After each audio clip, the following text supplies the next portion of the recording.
Hello everyone, welcome back to another video. It's DWSeblingg here, and today I'm going to be reviewing the Faceless Ones. So about 10 minutes ago I just finished watching the Faceless Ones, making notes, etc, etc, and today is actually the wonderful Patrick Troughton's 100th birthday. It's his century, something like that.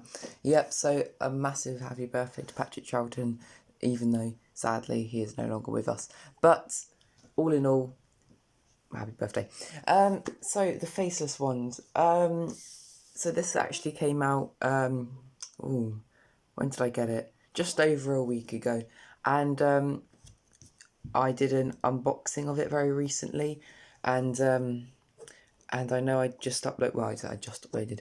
I've very recently uploaded a Battlefield review. So sorry for these like DVD reviews. I know they're not the most popular types of videos, but hey, you know, who doesn't want a review of Battlefield and the Faceless Ones?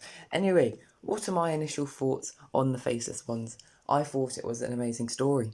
I didn't know too much about the story before going into it, so it was basically like a fresh story for me. I knew it was at Gatwick, I knew it had some planes, that was literally it, and I knew it was Ben and Polly's last story, and I knew they weren't in it much, but apart from that, I was going into this totally blind, and wow, I was so thrilled with this story. This had so many plot twists.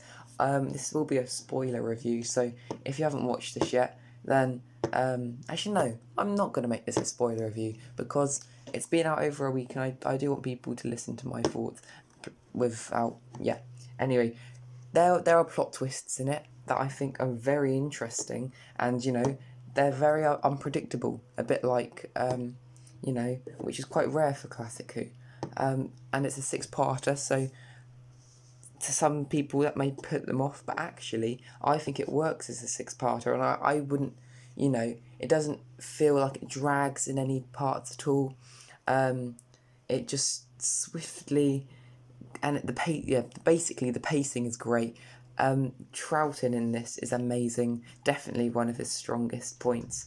I really like the TARDIS team with Ben, Polly and Jamie, so it was really good to see the three of them together. I mean, in the very few scenes that they were together, because in the first couple of episodes, Ben and Polly do get kidnapped, and you don't see them again until their final scene in part 6, which I've never really experienced, and it was quite a nice scene with them just saying goodbye.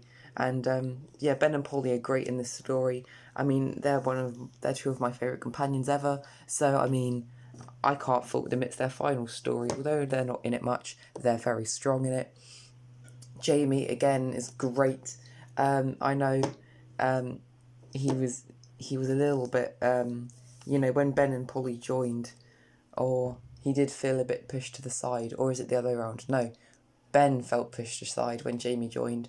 But Jamie definitely stood out in this episode for me. He's in it a lot more than Ben and Polly, so he's almost like the main companion, if you like. He has some funny lines in episode 6 where he goes British for the episode, so that's quite funny to watch. I think he's great. So that's our regular team. Side cast wise, I really love it. We've got Pauline Collins as Samantha, I believe, and she's great in it. She's a very nice looking lady, and yep, she's very strong. She's obviously there to find her brother, and she doesn't feel pushed to the side at all, really. And the side cast in this are very strong. The villain of the episode, who I won't reveal because spoilers, he's very, very strong, typical 60s villain, entertaining, etc, etc. So yeah, no complaints there. What else do I have to say about the side cast? Not much. Everyone's strong. No one stands out for being particularly awful, unlike Battlefield. Sorry, Battlefield. It was a great story, though. So, overall, what would I give this story? Well, I'm going to give this story an 8 out of 10. I did watch this with my dad, and he gave it a 9 out of 10. So, that's interesting. Just context-wise, episode 1 I watched in its original format. Episode 2 I watched in colour animation. Episode 3 I watched it in its original format. Episode 4 in black and white. Episode 5 in colour, and episode 6 in black and white.